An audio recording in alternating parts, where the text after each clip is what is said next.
Sir, ಇವತ್ತು Anushree madam ಅವರ ಮದುವೆಯಲ್ಲಿ ಭಾಗವಹಿಸಿದ್ದೀರಾ, ಆ, ಹೊಸ ಜೀವನ ಕಾಲಿಟ್ಟಿದ್ದಾರೆ. ಹೌದು, ಅವರಿಗೆ ಹೊಸ ಜೀವನ, ನಮಗೆ ವಿಶೇಷ ಜೀವನ.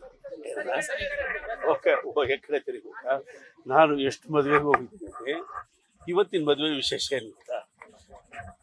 ಮದುವೆ ಮನೆಯಲ್ಲಿ ಯಾರ ಮುಖದಲ್ಲಿ ನೋಡಿದ್ರು ನಗು, ಒಂದೇ ಸಂತೋಷ, ಒಂದೇ ಬಾಡಿ ಆಕ್ಟಿವಿಟಿ, ಎಲ್ಲ ಖುಷಿಯಾಗಿ ಓಡಾಡ್ತಾರೆ.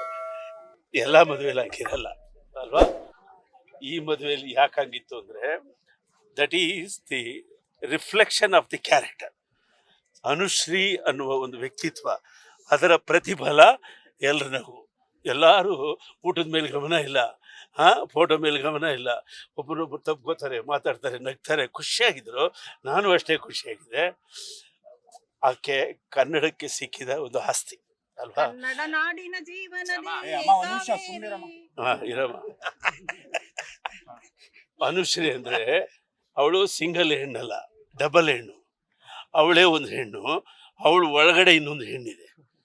ಅದಕ್ಕೆ ಅವಳ ಮಾತಿನಲ್ಲಿ ಕರುಳಿನ ಮಿಡಿತ, ಬಡವ್ರ ಕಂಡ್ರೆ ಅಯ್ಯೋ ಅನ್ನೋದು, ಅಸಹಾಯಕರು ಕಂಡ್ರೆ ಸಹಾಯ ಮಾಡೋದು, ಅದೆಲ್ಲ ಬರಬೇಕಂದ್ರೆ ಆ್ಯಂಕರ್ಗೆ ಒಳಗಡೆ ಒಂದು ಹೆಣ್ಣಿರಬೇಕು.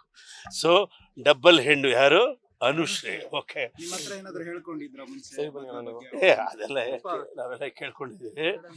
ಏನು ವಿಶೇಷ ಅಂದರೆ, ನಾವೆಲ್ಲ ಸಂಸಾರನ ಸೆಲೆಬ್ರೇಟ್ ಮಾಡಿ ಆಮೇಲೆ ಸೆಲೆಬ್ರಿಟಿಗಳಾದ್ವಿ.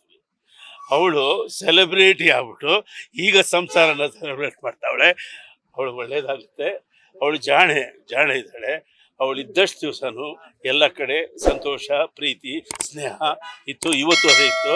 ನಾನು ಯಾವ ಮದುವೆಗೆ ಹೋದ್ರು ಊಟಕ್ಕೆ ಕೂರಲ್ಲ, ಮುಹೂರ್ತ ವಿಶ್ ಮಾಡೋದು ಓಡೋದು.